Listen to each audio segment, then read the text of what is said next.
नाशे कलुष काटहु सकल कलेश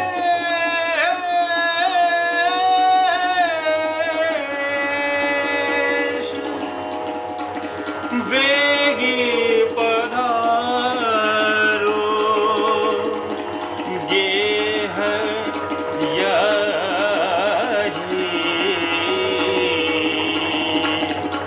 हे गज बदन गणेश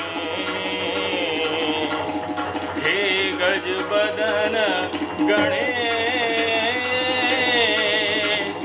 हे गज बदन गणेश।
नमस्कार।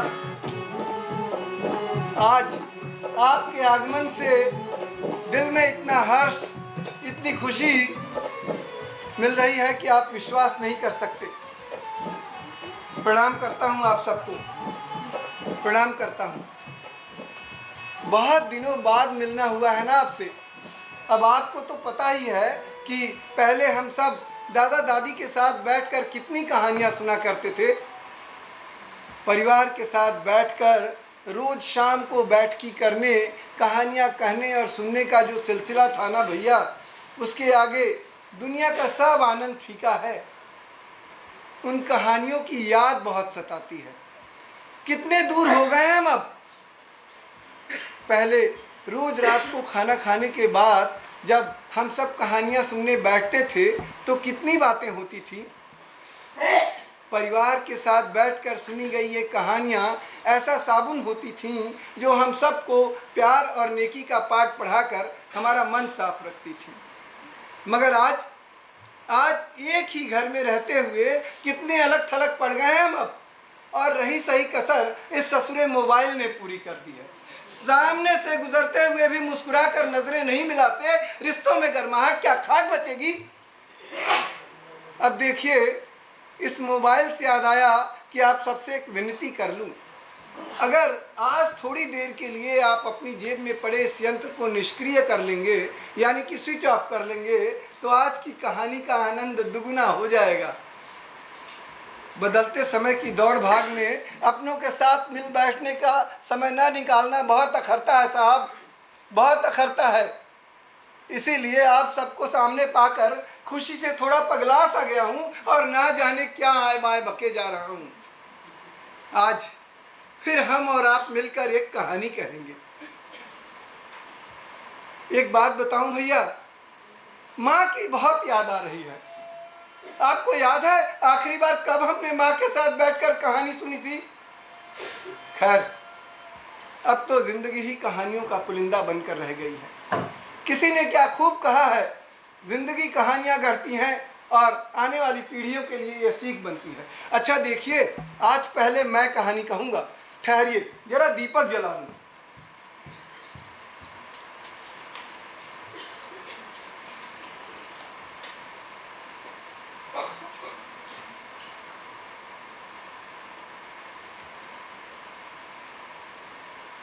हाँ, तो मैं कहानी की बात कह रहा था। मेरे घर के पास ही एक स्थान है, मालटारी। वहीं पर मेरे एक पड़ोसी मित्र अध्यापक हैं, अखिलेश बाबू। आइए आज उन्हीं की कहानी सुनाता हूँ आपको। एक गांव में रहने वाले लोगों में एक परिवार था, बाके लाल और माया देवी का। साथ में बाके की माँ चिंता देवी भी थी।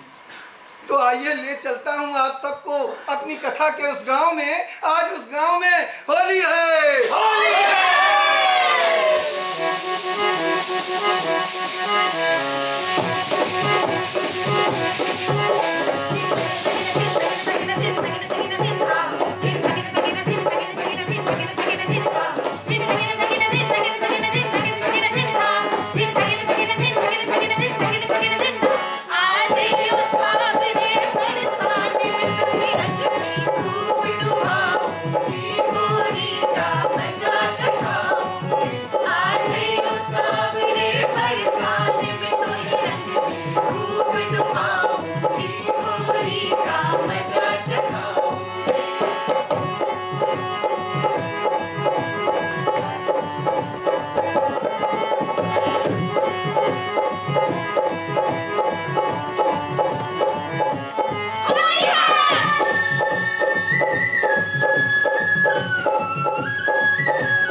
मेरे नाजुक नाजुक हाथों में चूड़ियां मैं पहनाऊंगी, गोरी का मजा चखाऊंगी।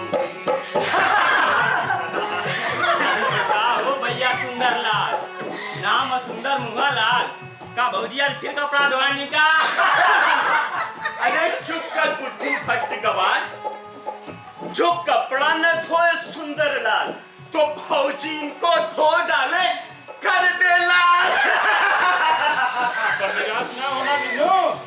अरे निराश कौन होता है भैया? अरे आज तो आशा मिली भी थी, पर क्या करे, उसके पति और बच्चे भी साथ में।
फागुन के उड़ते रंगों के बीच बातों के फव्वारों की मार तो परिहास के लिए होती है, पर इससे कभी कभी रंग में भंग भी पड़ जाता है।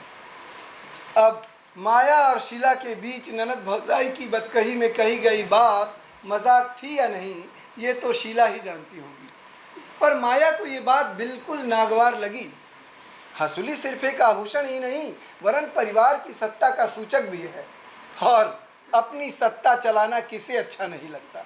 इसीलिए ग्रामीण परिवारों में घर की बुजुर्ग महिलाओं द्वारा पहने जाने वाली हंसुली को प्राप्त करने के लिए घर की बहुएं लालायित रहती हैं। हंसुली पर हक मतलब परिवार की सत्ता की बागडोर पा लेना, साथ ही आभूषण के प्रति तो महिलाओं का आकर्षण होना एक स्वाभाविक बात है, आप सभी जानते हैं। इसीलिए माया अपनी ननद की बात से परेशान हो उठी कि कहीं शीला सचमुच हंसुली को हथिया न ले। उसके कानों में शीला की कही बस यही एक बात गूंज रही थी, देख लेना भाभी, माँ की हंसुली तो मैं लेकर ही रहूंगी। रात को बांके जब खाना खाने बैठा तो माया ने बांके से कहा, देखो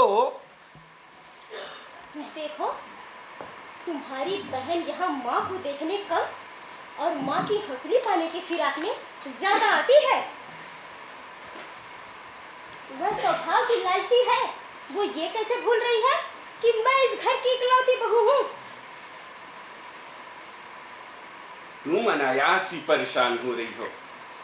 शीला का स्वभाव बचपन से ही मजाकिया रहा है। उसने तुम्हें तंग करने के लिए मजाक में कह दिया होगा। पर शीला एक तरह से तो ठीक ही कह रही है। हसूली हमारे परिवार की पुश्तैनी संपत्ति है और शीला इस घर की बेटी, तो इस लिहाज से हसूली पर उसका भी तो हक बनता है।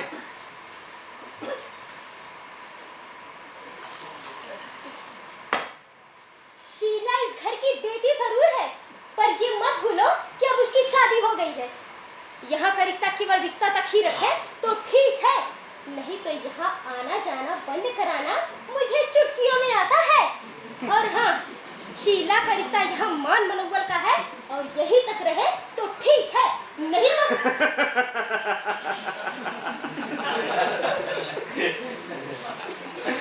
गंभीर बात तुम्हें मजाक अच्छा नहीं लगता माया?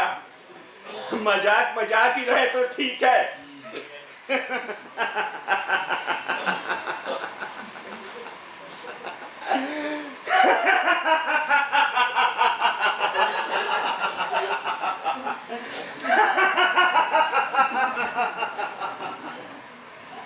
मजाक, वाह, बड़ा अच्छा मजाक कर रहे हैं दोनों भाई बहन मिलकर।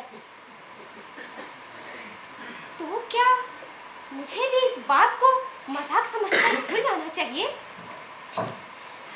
नहीं माया, नहीं, ऐसी गलती भूलकर भी ना करना। लग जा सासू माँ के पीछे और जैसे भी हो उन्हें खुश कर, नहीं तो तेरी हसूली। नहीं नहीं, मैं ऐसा नहीं होने दूंगी, मैं ऐसा नहीं होने दूंगी, मैं ऐसा नहीं होने दूंगी, मैं ऐसा नहीं होने दूंगी, मैं ऐसा नहीं होने दूंगी। माया हर समय इसी प्रयास में रहती कि कैसे अपनी सास को अपने पक्ष में कर सके। समय यूं ही बीतता रहा। माया ने लंबे समय तक संघर्ष किया कि उसकी सास चिंता हसूली उसे दे दे, पर चिंता टस से मस ना हुई। समय का पहिया चलता रहा।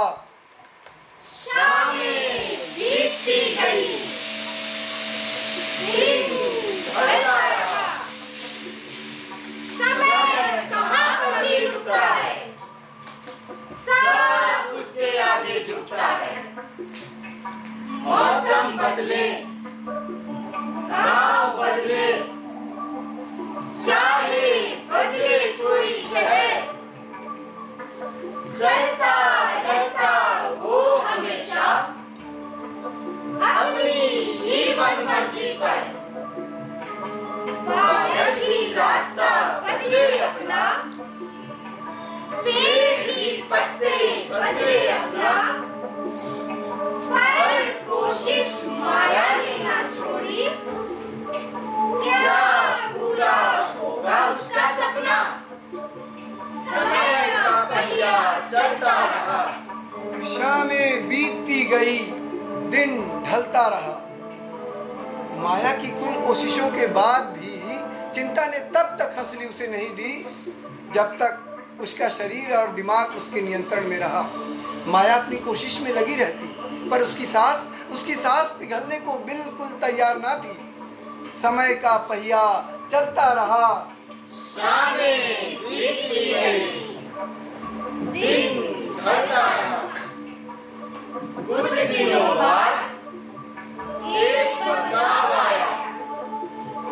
घर में खुशियों को साथ लाया। आंगन में माया के आई नई किरण की सूरज की। पुत्र दो और पुत्री एक, लगते भगवन मूरत सी। बाह्य माया और चिंता की खुशी गाना ठिकाना रहा।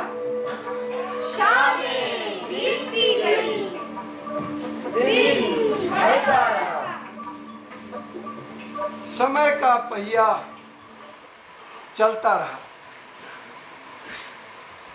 माया के तीनों संतानों से घर खुशियों से भर उठा।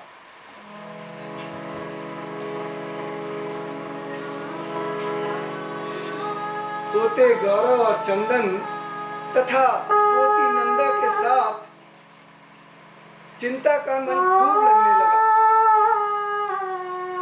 इधर माया ने कर्तव्य निष्ठा के साथ घर गृहस्थी संभाल ली, तो उधर चिंता भी माया से प्रसन्न रहने लगी थी।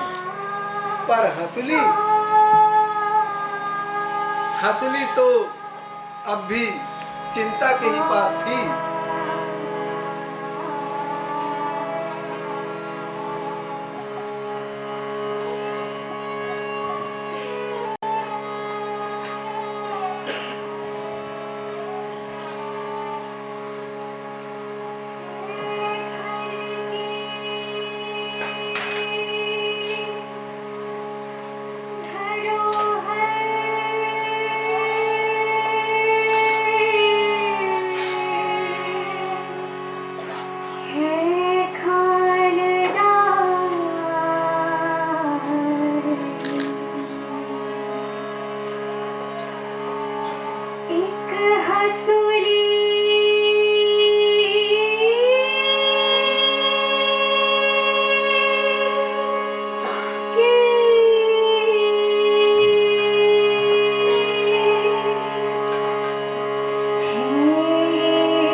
एक दिन चिंता माया के पास आई और प्यार से बोली,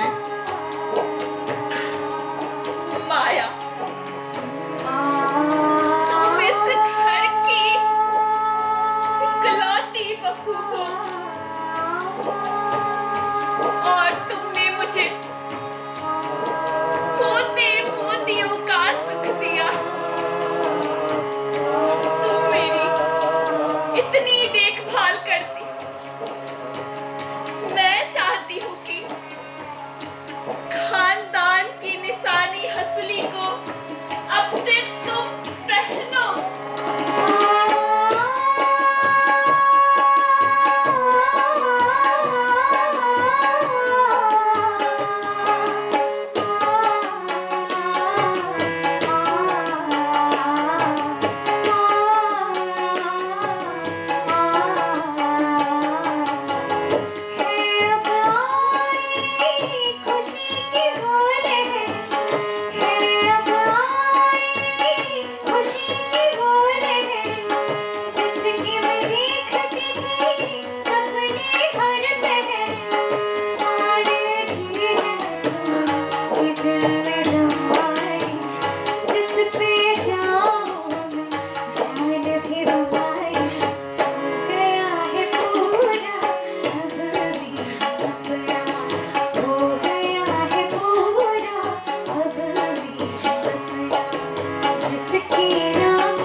माया का अथक परिश्रम, उसके मन की मुराद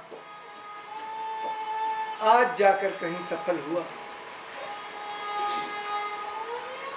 बहुत देखभाल और सेवा के बाद भी स्वास्थ्य में लगातार आ रहे गिरावट के कारण चिंता रुग्ण हो चली और फिर एक दिन उसका देहांत हो गया।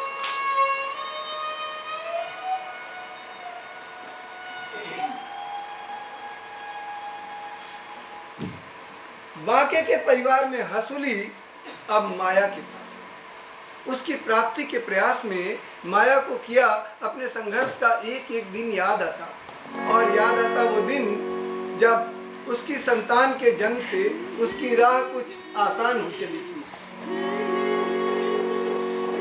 यादों का वो खुशनुमा पल उसकी आंखों के आगे कुछ यूं तैर जाता मानो आज की ही बात हो।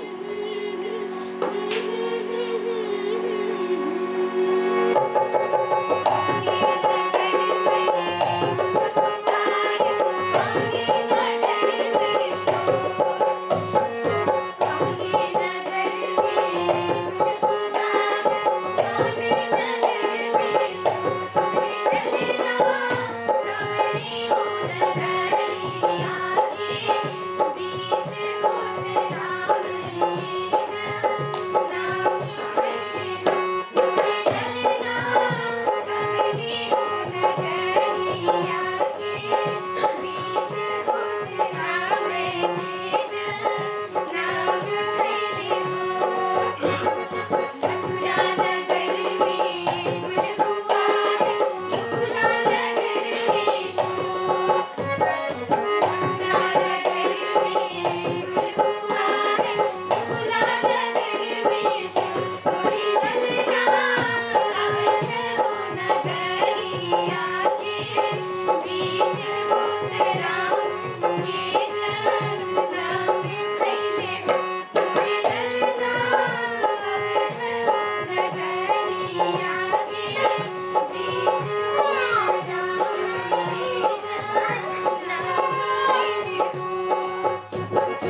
बदलते वक्त कब बीत गया पता ही नहीं चला।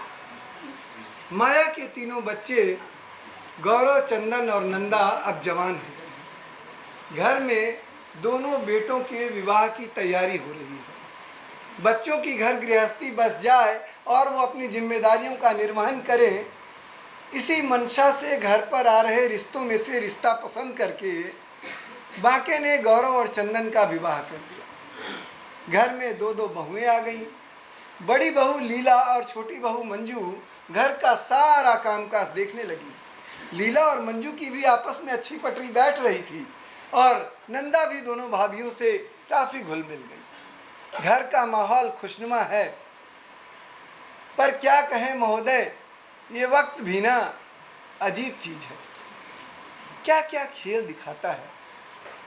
वो कहते हैं ना कि वक्त अपने आप को दोहराता है, तो भैया वक्त वक्त की बात। अब वक्त तो चलता है, वक्त बदलता है और वक्त के साथ हर शय बदलती रहती है। अब देखिए ना, वक्त तो कभी बाबू मोशाय के रूप में राजेश खन्ना का रहा है, तो कभी विजय के रूप में अमिताभ बच्चन का। बीते 110 वर्षों में भारतीय समाज और चरित्र को गढ़ने में एक खास वक्त हमारी हिंदी सिनेमा के श्वेत श्याम फिल्मों का भी रहा है। भले ही हमारी ये फिल्में ब्लैक एंड वाइट हुआ करती थी जनाब, लेकिन जीवन के किसी भी रंग से अछूती नहीं रही। और इतना वक्त बीत जाने के बाद भी आज भी हमारे दिलो दिमाग पर वैसा ही असर बनाए हुए हैं। याद कीजिए अपने राज कपूर साहब। रमैया बस्तावैया, रमैया बस्तावैया, रमैया बस्तावैया, रमैया बस्तावैया, मैंने दिल तुझको दिया, मैंने दिल तुझको दिया। रमैया बस्तावैया, रमैया बस्तावैया, रमैया बस्तावैया, रमैया बस्तावैया।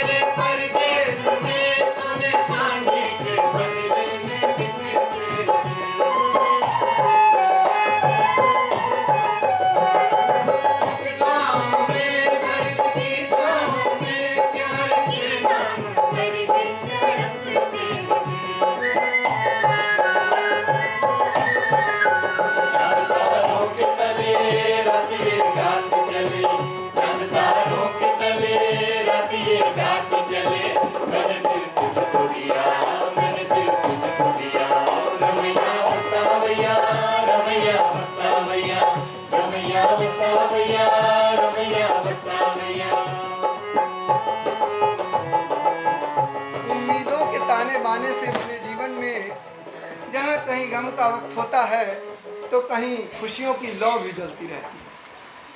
बदलते वक्त के साथ साथ जब तकनीक ने हमारे जीवन में पसरना शुरू कर दिया तो जीवन के जिन रंगों की कहानियाँ हम ब्लैक एंड वाइट फिल्मों में देखा करते थे वो भी रंगीन हो उठी।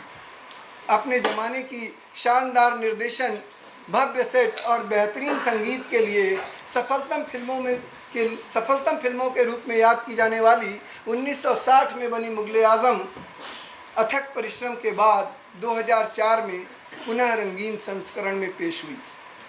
मोहब्बत हमने माना ज़िंदगी बर्बाद करती है, ये क्या कम है कि मर जाने पे दुनिया याद करती है।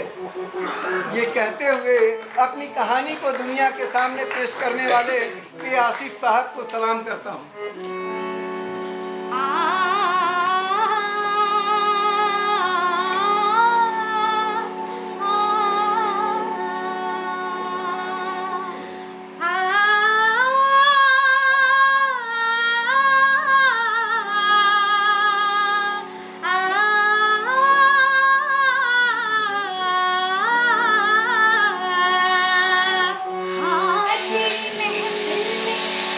किस्मत आ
वक्त ही आदमी को बनाता है और वक्त ही आदमी को बिगाड़ता है।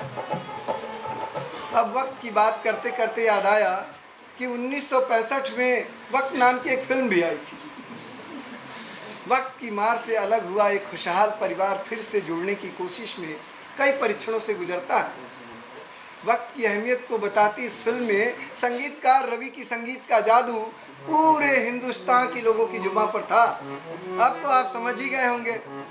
अपने बलराज साहनी साहब, मेरी जोहरत भी कुछ मालूम नहीं, अभी तक है हंसी और मैं जवान, तुझ पे कुर्बान मेरी जान मेरी जान, मेरी जोहरत भी कुछ मालूम नहीं, और मैं जवान, तुझ पे कुर्बान मेरी जान मेरी जान।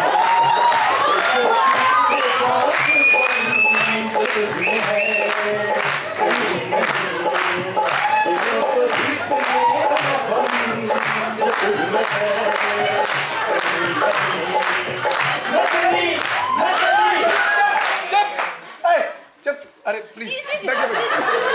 क्या तमाशा बना रखा आप लोगों ने? क्या तमाशा है भाई ये? जाइए अपनी अपनी एंट्री पे। ये ब्लॉक कौन तेरा ताऊ रखेगा? चल भाग भाग एंट्री पे भागो भाई अपने अपने। वाह क्या बात, देखा साहब आपने, बहकने का वक्त मिला नहीं कि बहक गए। तो मैं वक्त की बात कर रहा था। अब माया को चिंता से हंसली पानी की जो जद्दोजहद थी वो तो कुछ भी नहीं। माया तो घर की इकलौती बहू थी ना। पर अब तो घर में दो दो बहुएं आ गई हैं। अच्छा क्या लगता है आपको, आप बताइए, क्या भविष्य में सब कुछ आसानी से निपट जाएगा? खैर छोड़िए, अब ये बात भी आने वाला वक्त ही बताएगा। फिलहाल तो बाके और माया की चिंता नंदा के ब्याह को लेकर है।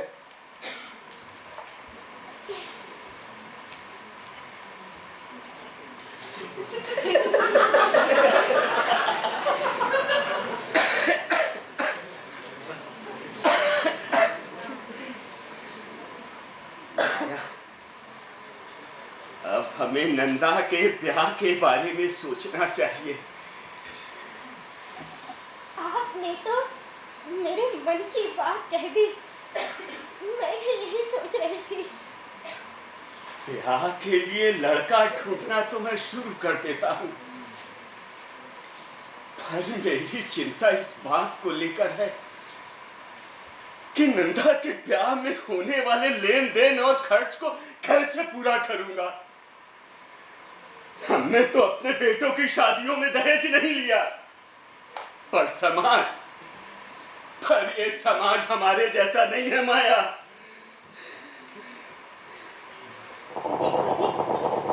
इसमें निराश होने की कोई जरूरत नहीं है। जिनकी जितनी हैसियत है वो वैसी शादी ढूंढ रहे हैं। हम अपनी चादर के अनुसार शादी ढूंढेंगे। और हाँ, दुनिया में अच्छे लोगों की भी कोई कमी नहीं है। बस मुश्किल उन लोगों तक पहुंचने की है। अगर शादी के खर्चे में कुछ नरम गरम पड़ेगा तो अपनी हौसली बेच दूंगी। खर्चे का भार मिल जाएगा। ठीक है माया, मेरी भी यही कोशिश है। अब आगे हरी इच्छा।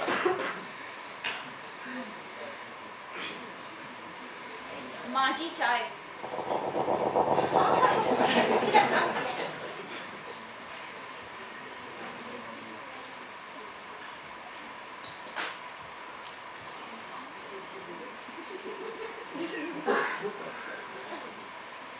बहू, हम लोग नंदा की शादी की बात कर रहे थे।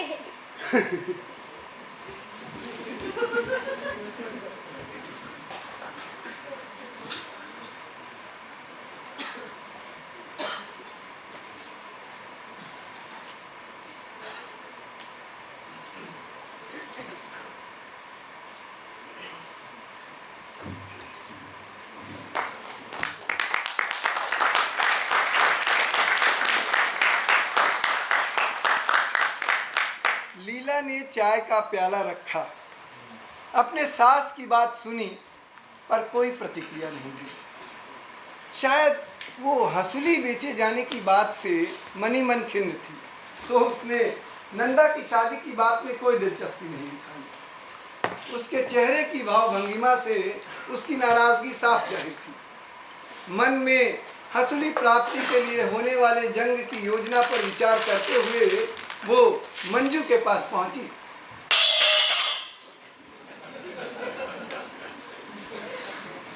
अरे दीदी, क्या हुआ? कोई बात है क्या? मंजू, हम दोनों सास ससुर की माता पिता की तरह सेवा कर रहे हैं। क्या इसीलिए ये हमारी पुश्तैनी संपत्ति को बेच डाले? आप इतना झल्ला क्यों रही हो दीदी? आखिर बात क्या है, ये तो बताइए। मंजू, खानदान की निशानी हंसुली को बेचने का प्रबंध किया जा रहा है। क्या? हाँ मंजू, हंसुली बेचकर नंदा की शादी का दहेज पूरा करने की तैयारी हो रही है।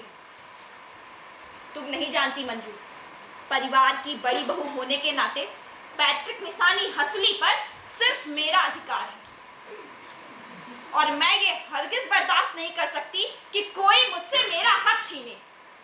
दीदी, आप अपने हक की बात तो कर रहे हैं, पर गुस्से में शायद आप ये भूल रही हैं कि मैं भी किसी घर की बहू हूँ। परिवार की पुश्तैनी संपत्ति में जितना हक आपका है, उतना ही मेरा भी। देखो मंजू, पैतृक संपत्ति में तुम बराबर की हिस्सेदार हो सकती, पर हंसुली हमारे घर की पैतृक परंपराओं की निशानी है और रीति के अनुसार उस पर बड़ी बहू का हक होता है। इसीलिए हंसुली के हिस्से को लेकर तुम्हें कोई तकरार नहीं करनी चाहिए। तकरार तो आप कर रही हैं दीदी, मैं तो समझौते की बात कर रही हूँ।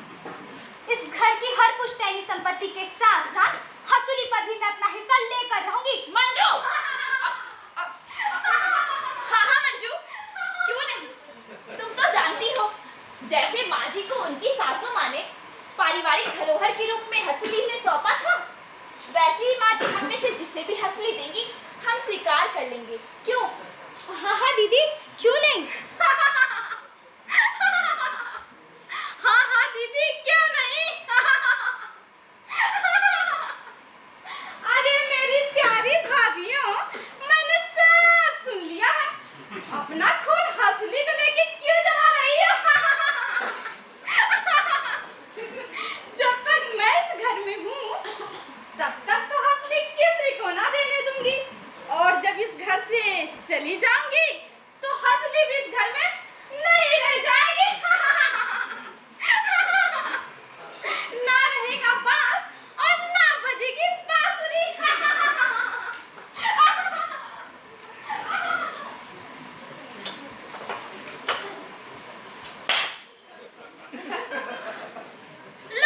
ले लो बराबरी का हक।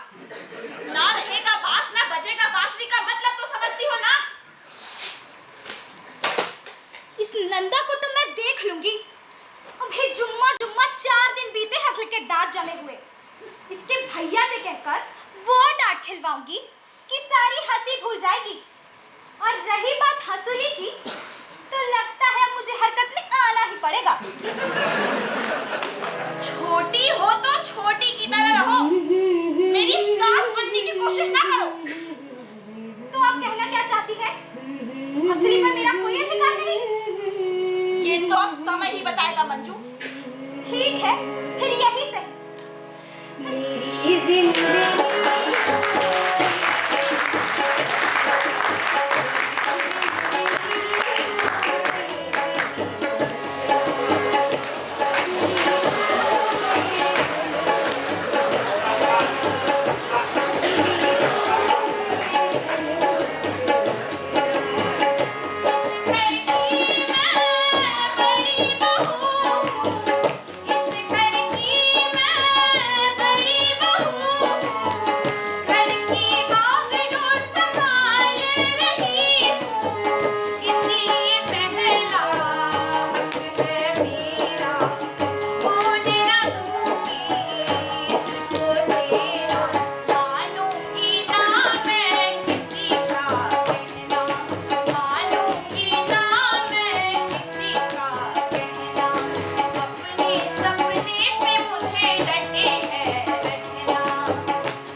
वर्षों से चली आ रही देवरानी जेठानी के प्रेम में खटास पड़ गई। साथ ही एक और बात हुई। अभी तक तो लड़ाई लीला और मंजू के बीच द्विकोणीय थी, पर अब ये नंदा के बीच में कूद पड़ने से लड़ाई त्रिकोणीय हो गई। और भैया नंदा का हाल तो ये कि न खेले देव खेलवे बिगाड़ब। बोली कि हंसली न लीला की न मंजू की, खुद तीसरा फरीक बनकर मैदान में कूद गई। जब रात को सब सोने चले गए तो इस लड़ाई की थर्ड पार्टी मेंबर यानी कि नंदा आज की लाइव रिपोर्ट पेश करने माँ के पास गई और बोली, लाओ माँ तुम्हारे पैर दबा दूं? नहीं बेटा, पैर दर्द नहीं कर रहा है। हाँ, पता नहीं क्यों सर में दर्द है। अच्छा लाओ, सर ही दबा देती हूँ। माँ, तुम्हारी हंसली को लेकर दोनों भाभी में आज काफी झगड़ा हुआ है। मुझे भी इस बात का कुछ आभास है नंदा। यही सब सोचते सोचते मेरे सर में दर्द होने लगा है। माँ, मुझे तो लगता है भाभियों को तुम्हारी तबीयत की कोई परवाह ही नहीं है। बस तुम्हारी हंसली पे नजर चढ़ाए बैठी है दोनों। ना जाने ये नजर लग गई है इस घर को नंदा। तुम बस इन लालची बहुओं से सावधान रहना माँ। हंसली में हरगिज ना देना। मैं तुम्हारा ख्याल रखूंगी माँ। मुझे सोने दे नंदा।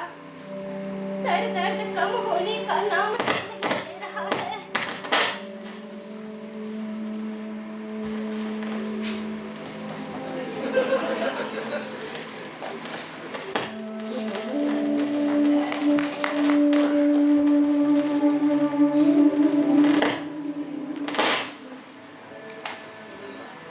माया के सिर का दर्द अब रोज की बात है, या यूं कहें कि दर्द तो अब अस्थायी रूप से रहने लगा है।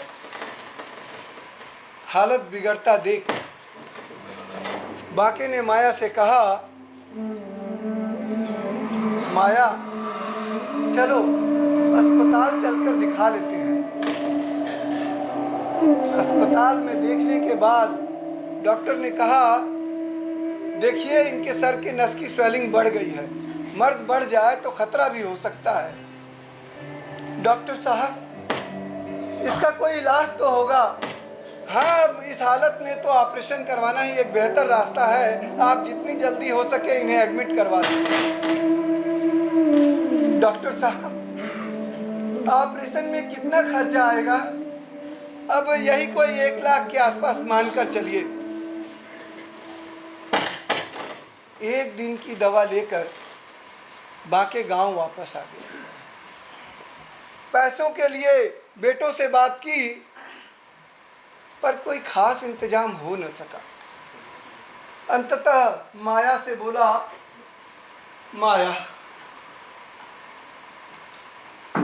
माया, ये हंसली उतार कर हमें दे दो। क्यों? तुम्हारे इलाज के लिए। नहीं, हंसली मैं नहीं दूंगी। ये पुरखों की खाती है, इसे गवा दूंगी तो चैन से जी ना सकूंगी।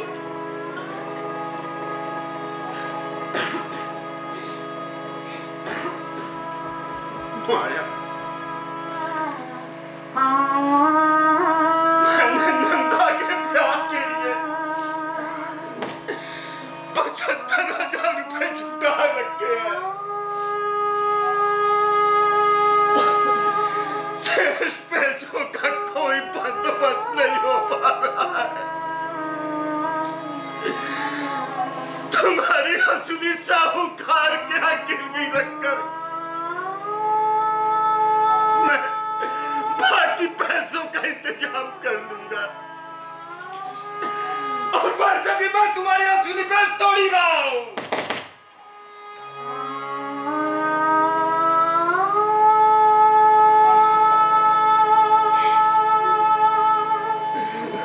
तुम ठीक हो जाओ माया।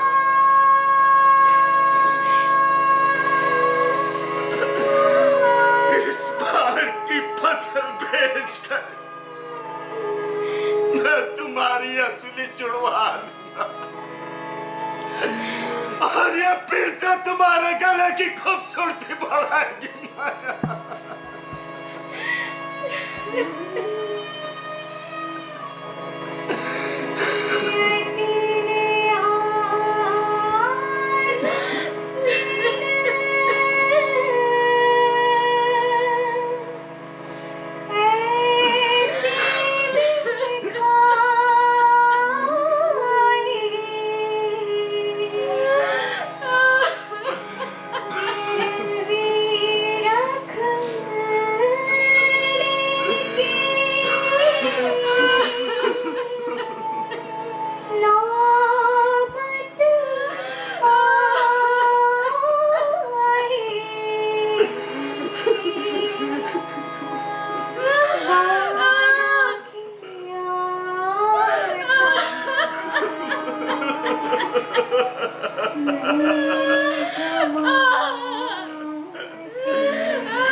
माया का ऑपरेशन भगवान कृपा और आप सबकी दुआओं से सफल रहा।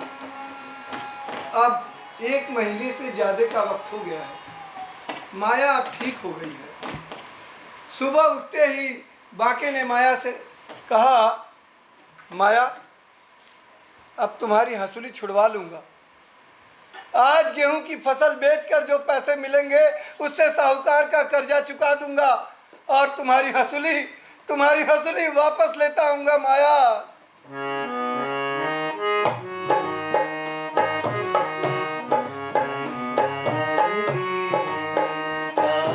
शाम को बाके जब घर लौटा तो माया की हंसुली उसके हाथ में थी।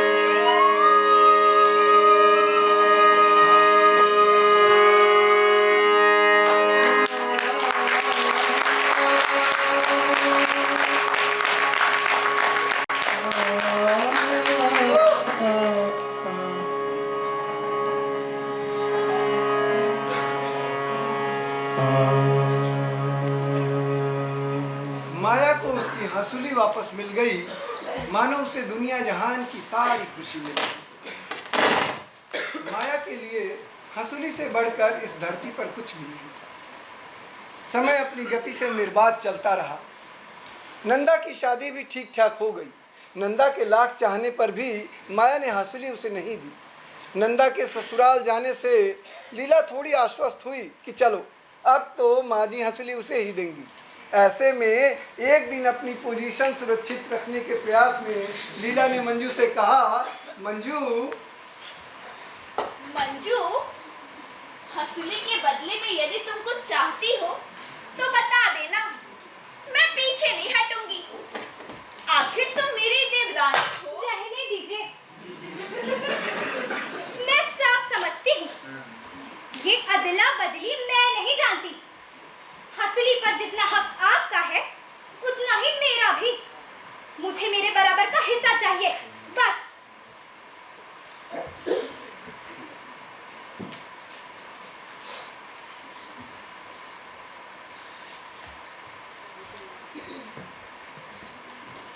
बस बहुत हो गया।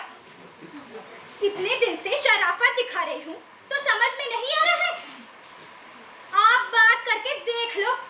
अगर जल्द ही कोई हल नहीं निकला तो मुझे ही कोई कदम उठाना होगा।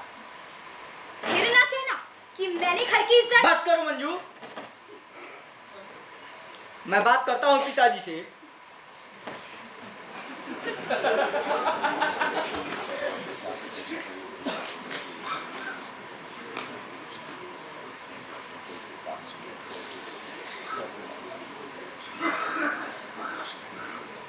बाबूजी, वो अम्मा की हंसुली के कारण बड़ी दिक्कत आ रही है। मंजू और भाभी के बीच कई बार कहासुनी भी हो चुकी है। भाभी अपने हक के लिए जिद खाए बैठी हैं, तो मंजू भी अपने हिस्से के लिए कुछ भी मानने को तैयार नहीं है। आए दिन होने वाले झगड़ों से बात आस पड़ोस में भी फैलने लगी है। घर की क्या इज्जत रह जाएगी बाबूजी?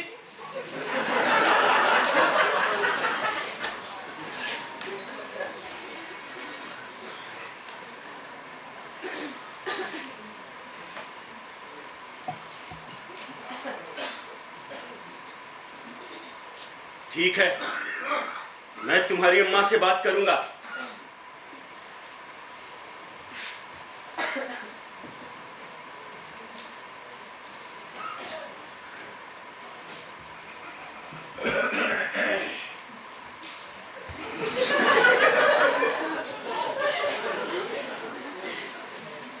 माया, माया, तुम्हारी हंसुली पाने को लेकर दोनों बहुओं की लड़ाई अब घर के बाहर जाने लगी है। तुमने हंसुली का उत्तराधिकारी का चयन किया या नहीं? इसमें चयन करने वाली कौन सी बात है? चलन के अनुसार इस घर पर बड़ी बहू। हाँ, पर मंजू भी तो इस घर की बहू है, तो हंसुली पर उसका भी तो अधिकार बनता है। देखो जी, बाप दादा के जमाने से जो होता आया है उसके अनुसार घर के रीति रिवाज बड़ी बहू निभाती आई है। सो पहला हक तो उसी का बनता है। यही इस घर की परंपरा रही है। देखो माया, जमाना बदल रहा है और मंजू मानने वालों में से नहीं है। झगड़ा बड़ा तो घर की इज्जत सड़क पर आ जाएगी।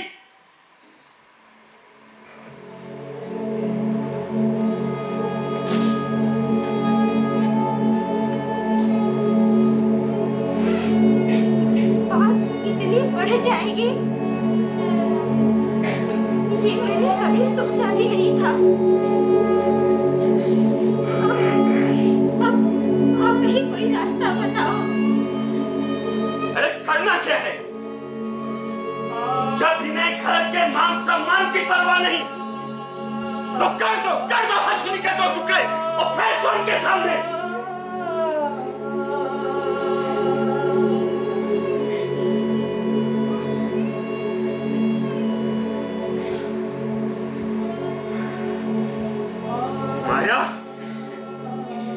हंसुली बेच कर आधा पैसा बांट दो दोनों बहुओं को। तुम ऐसा सोच में कैसे लिए नंदा के बाबू?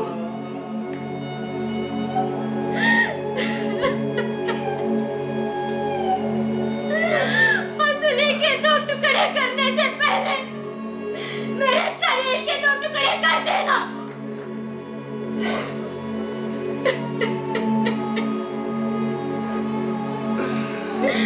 मेरी सास ने इसे मुझे सौंपते समय कहा था, ये खानदान की निशानी है, इसका मान रख माँ, हंसली मेरे जीते जी बिक जाए, ये मैं किसी कीमत पर ना होने दूंगी।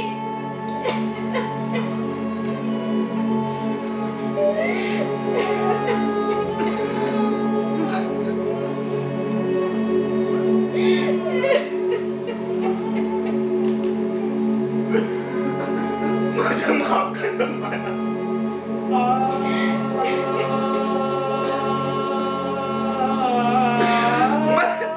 मैं गुस्से में ऐसा बोल गया।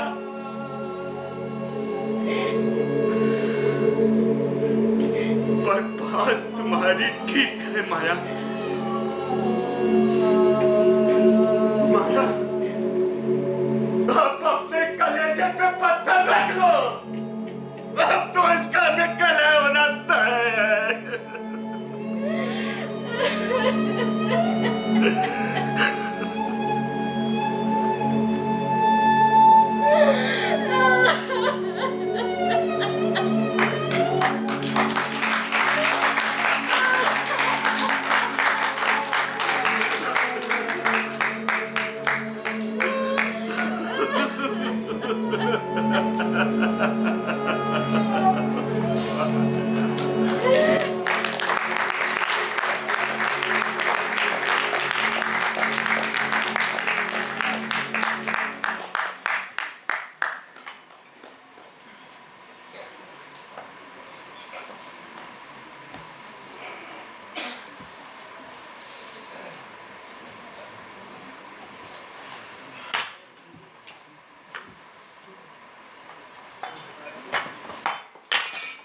मंजू, तुम जब देखो तब आसमान सर पर उठा रखती हो।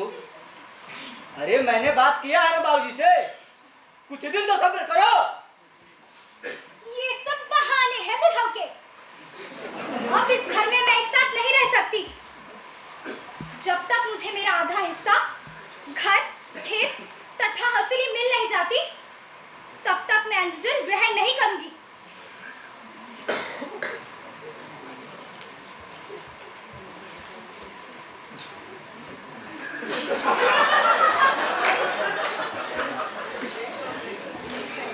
मंजू ने धमकी देकर बंटवारे की मांग कर दी। जब तक मेरा आधा हिस्सा घर, खेत तथा हंसली मिल नहीं जाती, अन्न जल ग्रहण नहीं करूंगी। अब वो अपना हिस्सा अलग किए बगैर कतई साथ नहीं रहेगी। बाके और माया के बहुत समझाने पर भी मंजू नहीं मानी। घर के अंदर की बात बाहर न जाए, इस लोक लाज को त्याग कर बाके और माया ने निकट के पारिवारिक मित्रों को बातचीत में शामिल करने की कोशिश की कि कुछ हल निकल जाए, पर मंजू अपनी जिद पर अड़ी रही। जब कोई रास्ता शेष न रहा तो मामला पंचायत में आ पहुंचा। बाके और माया खून का घूंट पीकर रह गए, और करते भी क्या। उनके द्वारा बसाए और संवारे गए घर के दो टुकड़े होने की घड़ी आ पहुंची।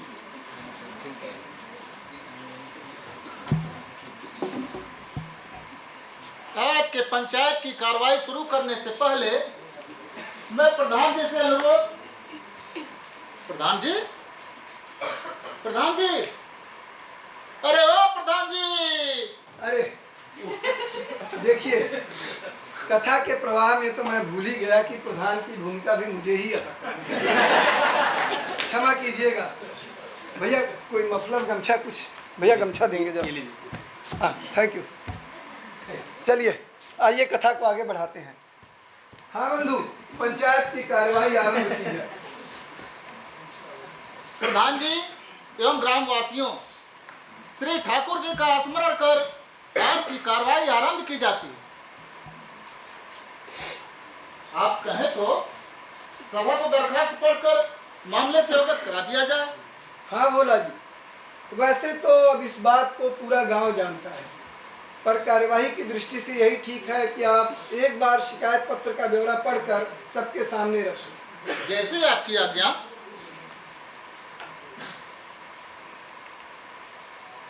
श्री बाकेलाल व शंकरलाल एवं श्रीमती माया देवी के दोनों पुत्रों श्री गौरव कुमार और चंदन कुमार ने पंचायत से मांग की है कि उनके पिता की संपत्ति का बंटवारा कर उन्हें अलग कर दिया जाए। बंटवारे के विवाद के कारण घर में कलह बढ़ता जा रहा है। दोनों बहुएं साथ रहने को किसी भी दशा में तैयार नहीं हैं। अतः गौरव कुमार और चंदन कुमार चाहते हैं उन्हें उनका हिस्सा देकर अलग कर दिया जाए। तो ठीक है, पंचायत सुनवाई को आगे बढ़ाते हुए चाहती है कि गौरव और चंदन अपना अपना पक्ष रखें। प्रधान जी, पूरी बात पंचायत के सामने भोला काका बता चुके हैं। अब हम भाइयों का गुजारा एक साथ संभव नहीं होगा, इसलिए हमारा बंटवारा कर दिया जाए। हाँ प्रधान जी, हम भी यही चाहते हैं। अब हमारा बंटवारा हो ही जाना चाहिए। अरे भाई, जब दोनों पक्ष यही चाहते हैं तो इसमें दिक्कत किस बात की है? पंचायत को इनकी जायदाद के 2 बराबर हिस्से करने हैं, सो कर दिया जाए। क्यों भाइयों? अरे भाई, बात जब पंचायत में आ गई है तो बंटवारा भी हो ही जाएगा, पर क्या सुलह की एक कोशिश नहीं होनी चाहिए? क्यों भाइयों? सुलह? हाँ, सुलह का तो अब सवाल ही नहीं उठता।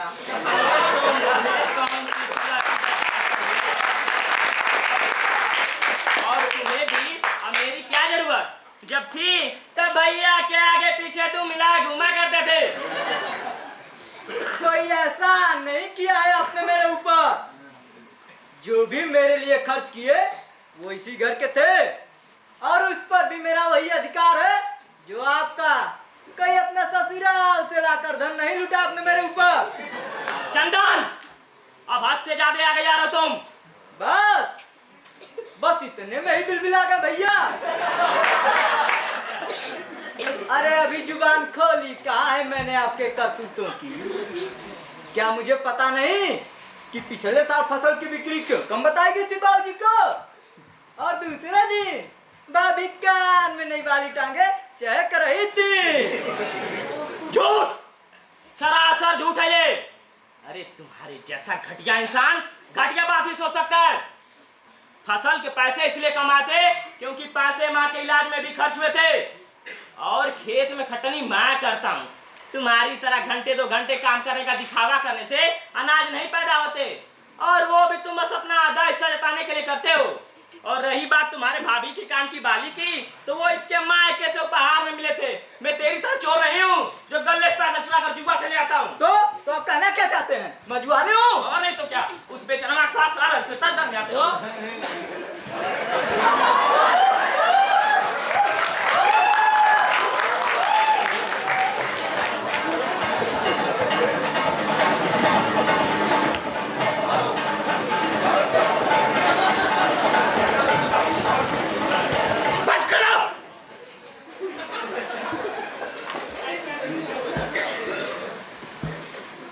भगवान के लिए बस करो।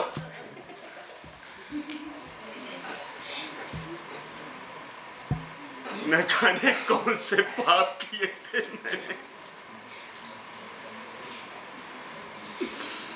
जो ये दिन देखने पड़ रहे हैं मुझे।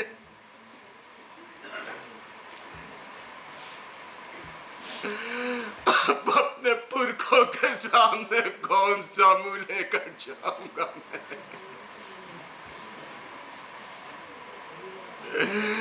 प्रधान जी, आपसे हमारी हाथ छोड़कर विनती है। मेरी जायदाद,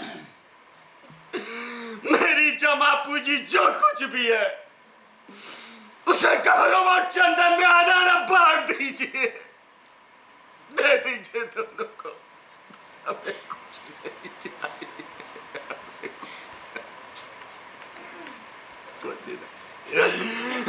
कुछ नहीं चाहिए। मैं आपका दुख भली भांति समझता हूँ बाके जी। बरगद की छांव में लगे हुए पौधे में जब शाखें आ जाती हैं तो उसे ऐसा लगने लगता है कि अब उसे छांव की ज़रूरत नहीं। वो अपने आप को इतना बड़ा समझने लगता है कि अपनी ही जड़ें काटने लगता है। अब आप इसे अपनी भाग्य का लेखा समझकर स्वीकार कीजिए बाके जी। शेष चिंता की कोई बात नहीं है। हम सबके रहते आपको इस गांव में कोई कष्ट नहीं होगा। आप ठीक कहते हैं प्रधान जी। पंचों, दस्तावेज के आधार पर संपत्ति के 2 बराबर भाग कर दिए गए हैं। भोला जी, आप बंटवारे का ब्यौरा पढ़कर सुना दीजिए।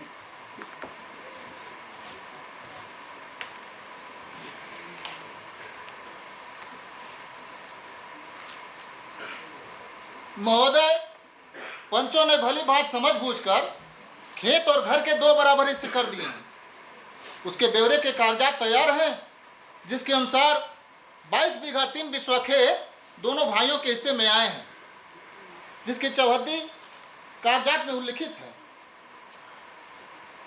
इसी प्रकार घर का पूर्वी हिस्सा गौरव कुमार और पश्चिमी हिस्सा चंद्र कुमार को दिया जाता है।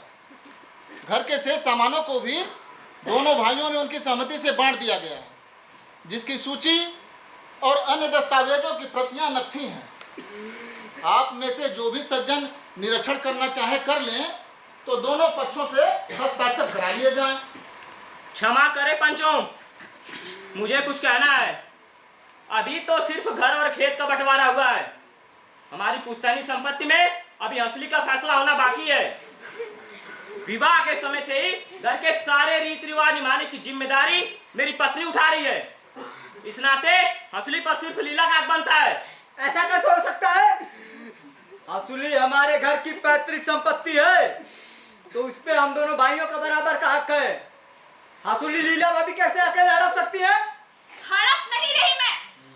जब घर के परंपराओं को निभाने की जिम्मेदारी मेरे ऊपर है, तो उन परंपराओं की निशानी हसूली भी मुझे ही मिलनी चाहिए। पीढ़ियों से ही होता है इस घर में। हाँ, पर हसूली इस घर के पुरखों का आभूषण है। परंपरा के नाम पर आप इसे अकेले नहीं नकार सकती। चंदन, मंजू से कह दो जुबान संभाल कर बात करे बड़े से। तो आप ही क्यों नहीं समझा लेते भाभी को कि ज्यादा धौंस ना जमाए बड़े होने का? अच्छा, तो आज मैं धौंस जमा रही हूँ, और जब जिम्मेदारी निभाने की बात आती है, तो बड़ी होने के नाते मुझे आगे कर दिया जाता है। वाह रे जिम्मेदारी, चूल्हा चौका घर का काम काज मैं करूं, आप बैठकर परंपराओं के नाम पर कुछ पूजा पाठ क्या कर लेती हैं? बड़ी जिम्मेदारी हो गई है देवी जी पर। मंजू, मेरा उपहास करना बहुत महंगा पड़ेगा तुम्हें। मुझे परवाह नहीं, मुझे मेरा वाजिब हिस्सा चाहिए, बस। वो तो सिर्फ मेरा है, देखती हूँ कैसे लेती हो। मैं भी देखती हूँ कैसे मुझे मेरा हिस्सा नहीं मिलता। बंद कीजिए आप लोग अपनी ये हरकतें। परिवार और रिश्तों की गरिमा का कोई मतलब है तुम सबके लिए? परिवार, परंपरा और रिश्ते, ये सब अच्छे नहीं लगते तुम लोगों के मुंह से। बदलते समय की रफ्तार में ढल गए हो ना तुम लोग, इसलिए हसूली में भी तुम्हें सिर्फ उसकी कीमत दिखाई दे रही है। शर्म आनी चाहिए तुम सबको। बंधुओं, पंचायत का धर्म है न्याय करना, अतः हिस्सेदारी के आधार पर अब हमें हसूली के भी 2 टुकड़े कर देने चाहिए। नहीं।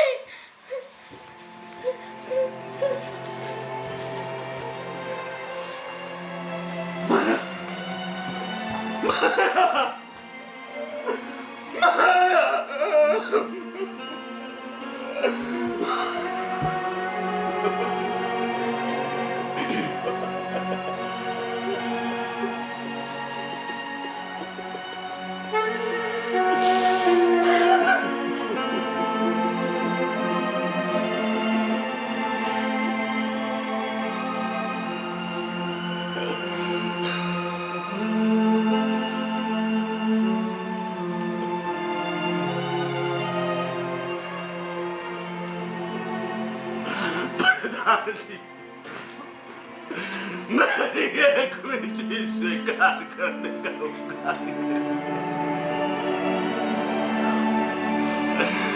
हसूली से माया का भावनात्मक लगाव है। उसे मेरी माँ ने हसूली देते समय घर की परंपरा और संस्कार को सहज रखने की जिम्मेदारी दी थी। हसूली माया के लिए सिर्फ कहना नहीं है प्रधान जी, यह उसके लिए जीवन मरण का प्रश्न है।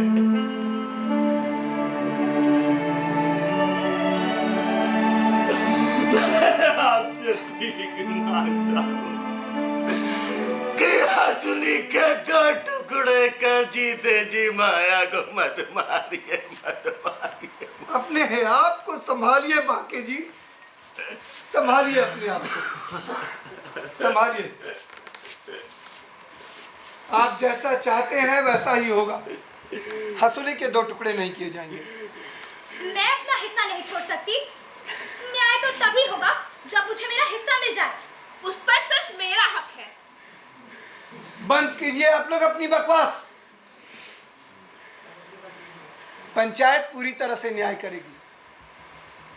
अन्याय ना तो लीला और मंजू के साथ होगा और ना ही बाकी और माया के साथ। लीला और मंजू अगर पंचायत का फैसला नहीं मानते तो जुर्माने के भी भागीदार होंगे, साथ ही हंसुली भी उन्हें नहीं मिलेगी। आप लोग फैसले के लिए कुछ पल इंतजार कीजिए।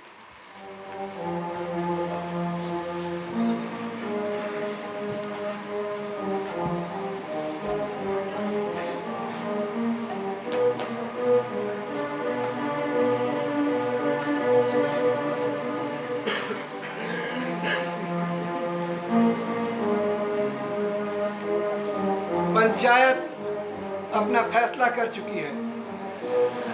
किसी के साथ अन्याय ना हो इस बात को ध्यान में रखते हुए ना तो हंसुली के 2 टुकड़े किए जाएंगे और ना ही दोनों बहुओं को इससे वंचित रखा जाएगा।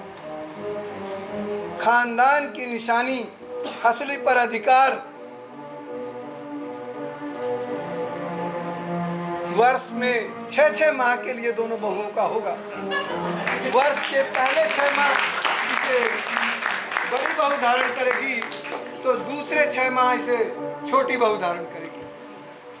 अगर स्वीकार हो तो इकरारनामे पर हस्ताक्षर कराई जा सकती है, नहीं तो हमें स्वीकार है प्रधान जी। ठीक है, मैं भी सहमत हूँ। भोला जी, आप इकरारनामे पर गौरव और चंदन के हस्ताक्षर करवा लीजिएगा। ठहरिए प्रधान जी, मुझे एक आपत्ति है। क्या हमसे फैसला करने में कोई भूल हुई माया बहन? कृपया अपनी बात स्पष्ट कीजिए। जब बंटवारा हो ही रहा है तो पूरी तरह से होना चाहिए। घर, आंगन, खेत, खलिहान, यहाँ तक कि मेरे खानदान की निशानी हंसुली भी बट गई।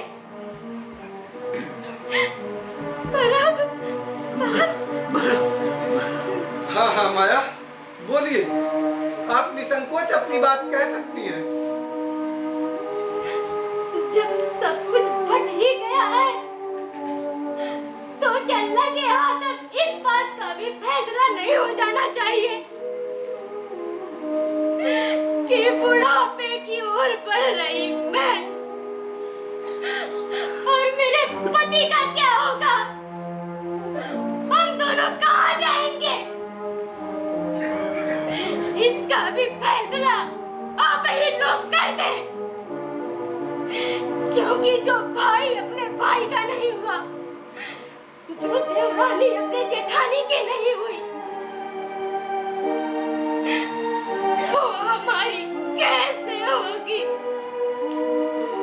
हम दोनों कहाँ और कैसे रहेंगे?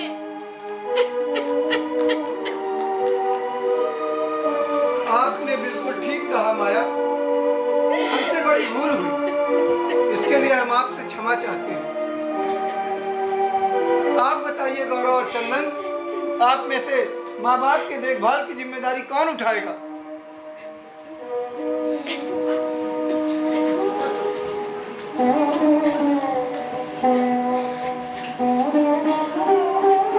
किसी विद्वान ने कहा है, पूत सपूत तो का धन संचय, पूत कपूत तो का धन संचय। समय के बदलते दौर के इस रफ्तार ने हमें कुछ यूं बदल दिया है कि हम अपने संस्कार खोते जा रहे हैं। माफ कीजिएगा, मैं जरा भावनाओं में बहकर अपनी भूमिका से बाहर आ गया हूं। अपने प्रधान की भूमिका अदा कर लूं, फिर आकर मिलता हूँ आपसे। हाँ भाइयों, गौरव और चंदन की चुप्पी ने पंचायत को स्पष्ट कर दिया है कि इन्हें माता पिता का धन तो चाहिए, पर उनकी जिम्मेदारी ये उठाना नहीं चाहते, वो इनके लिए बोझ है। तो पंचायत ये फैसला दे रही है कि गौरव और चंदन के हिस्से में आई संपत्ति भी उन्हें तभी मिलेगी जब वो अपनी माँ बाप की देखभाल का भी जिम्मा उठाएंगे। जिस 6 माह असली जिसके घर में रहेगी, माया और बाके भी उसी के साथ रहेंगे, और उस दौरान माता पिता के देखभाल की जिम्मेदारी इन भाइयों को निभानी होगी। भोला जी, अगर गौरव और चंदन सहमत होंगे तो आप इकरारनामे पर हस्ताक्षर करवा लीजिएगा, अन्यथा बंटवारे की मांग खारिज समझी जाए। आज के पंचायत की कार्यवाही यहीं समाप्त होती है।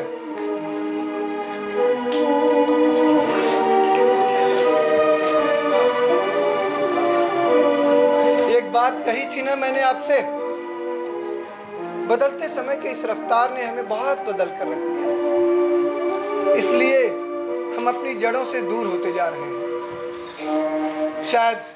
शायद गलत कह रहा हूं मैं, अपनी जड़ों से दूर नहीं हो रहे हैं हम, अपनी जड़ों से कट रहे हैं हम।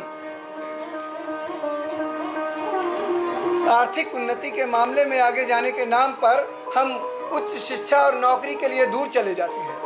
आप कहते हैं कि ये समय की मांग है, फिर घर से, रिश्तों नातों से, घर के पारंपरिक रीति रिवाजों से आप और आने वाली पीढ़ी दूर चली जाती है। आप कहते हैं कि अब आज के ज़माने में ये सब कौन करता है, ज़माना बहुत बदल गया है। आप एक ही घर में रहते हुए एक दूसरे के लिए समय नहीं निकाल पाते, और कभी कभार यदि खाने के टेबल पर साथ बैठे भी तो एक दूसरे को समय देने के बजाय मोबाइल पर नजरें झुकाए उंगलियां फिराते रहते हैं। आप कहते हैं कि काम की व्यस्तता है, तो भैया ये सब बातें अब समय समय की बात है ना। फिर एक दिन ऐसा भी आता है कि इसी तरह शिक्षा और नौकरी के नाम पर हमारी आने वाली पीढ़ी हमसे दूर चली जाती है और कभी लौट कर नहीं आती, और कभी कभार यदि आती भी है तो तब जब या तो हम अस्पताल में होते हैं या कभी कभार तो मुखाग्नि देने भी नहीं पहुंच पाती। जो स्वप्न नीड हम और आप बनाते हैं उसे हमेशा के लिए छोड़कर चले जाने और समझौता कर लेने के अलावा कोई रास्ता शेष नहीं होता। घुट घुट कर अपनी जिंदगी जीनी पड़ती है। ये भी समय समय की बात है। भौतिकता को पाने की चाह में अपने पराये हो जाते हैं, अपनापन और रिश्ता समाप्त हो जाता है, धन और संपत्ति मुख्य हो गई है, संस्कृति और परंपरा की बात करना मूर्खता मान ली गई है। मूर्खता, किसी को कोई फर्क नहीं पड़ता, कोई फर्क नहीं पड़ता। ये भी समय समय की बात है। माफ कीजिएगा, संशोधन कर रहा हूं अपनी कहे इन बातों में। ये समय समय की नहीं, समझ की बात है।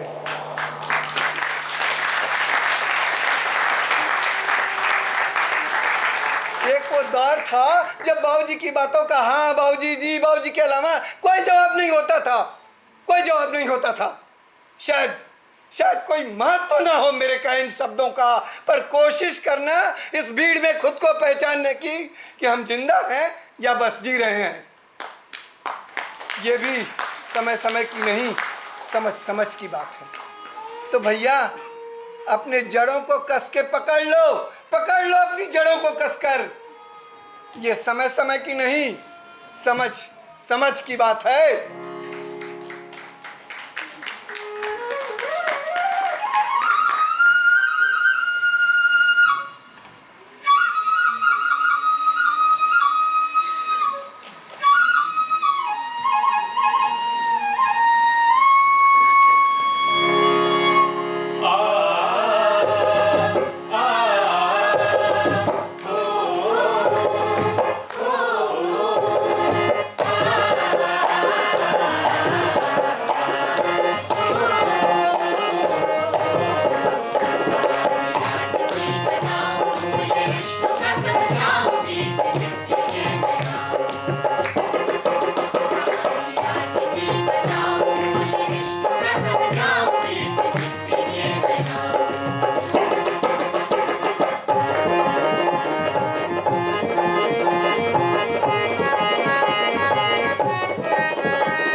कृपया एक बार पुनः जोरदार तालियों की गड़गड़ाहट से कलाकार